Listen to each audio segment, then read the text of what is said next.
Questions for Coach Mack? Coach Dan, your thoughts on the way your kids battled and played? Well, I mean, it's starting pitching.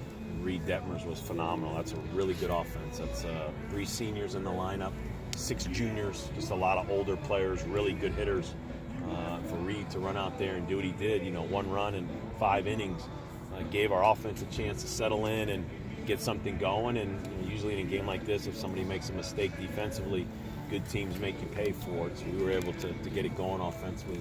You guys were down 1-0 in the 4th. I think you guys had 2 outs in that inning before anybody played, but they kept battling. The next thing you know, you guys grabbed the lead. How big was that inning for you guys? 2-out hits are huge. In these type of games, usually you get 1 opportunity in an inning if they make a mistake, and you got to capitalize. And we went through that stretch there. Josh had a huge 2-out hit. Oriente had a 2-out hit, and that really ignited us. Got us going and just freed us up a little bit. The last 2 weekends, our 3 starting pitchers have been phenomenal. Now to get Reed going, it's momentum. It's contagious. And Reed sat there all weekend and watched 3 starters. Like I said, I think 29 strikeouts and 2 walks over the weekend. And you learn. And he's a freshman and he's growing. And I'm sure that gave him the confidence to go, look, Bobby Miller and Nick Bennett and these other guys are doing it. I can do it. And he's a super talented pitcher. And the value of a 4th starter, now more than ever is crucial. Is this good for you guys on a couple different levels? A, you beat your rival, but also you guys can continue some momentum that you guys are building up now. Yeah, I said it in the press conference yesterday. I don't look at RPI. I don't look at top 25. I don't look at projections.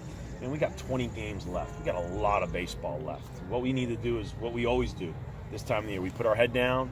We play good baseball at this time of the year. So that's a quality win against a really good opponent.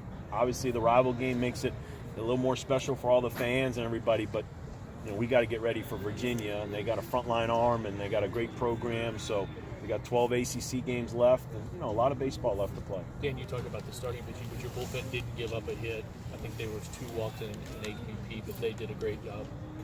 Well, like we said, it's contagious. Hitting's contagious, playing the defense is contagious, and pitching.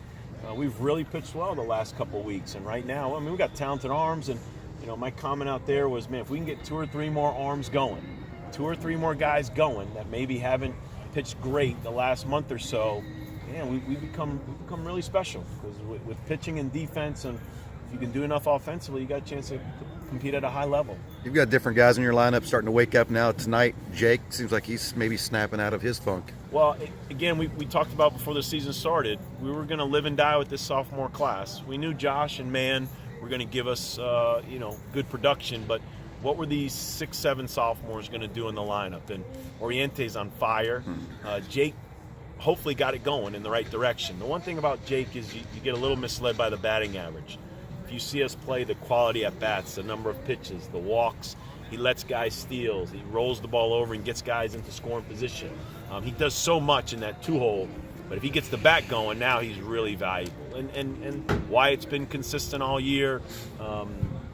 Fitzgerald's getting it going. So this sophomore class, I challenged the freshmen last week. You're not freshmen anymore. Well, it's the same for sophomores. I mean, you're really an older player now. You've been in our program almost 2 full years. You've seen a lot of good baseball. You've played a lot of good baseball. It's now time to be a guy. And I think this sophomore group is really starting to contribute and help us. One more? Do you think it shows some maturity defensively that you guys were able to, grab that huge lead and hold on to it? You have to. I mean, if you're a good team and you're playing a good opponent, man, the last thing you need to do is give them free bases, make errors, give them extra outs. It comes down to pitching and defense. I think a month ago when we really had to look in the mirror and say, okay, this program, why have we been so successful over the years and what's going to get us back on track, it's pitching and defense. I mean, yes, you need to hit some 3-run homers, you need to have some scary hitters, you need to have some All-Americans. I get that. But to be consistent in what we've done, especially these last 5 or so years, it starts on the mound and you got to make plays behind them. And again, with the sophomore group, they're starting to understand the value of defense, stuffing, not giving that 4th out. You give a 4th out, which we've done, and those games in the ACC or against them, you give a 4th out or a 5th out, you usually lose. And that's where our losses came in the last month or so. All right, guys, let me get Reed in here real quick.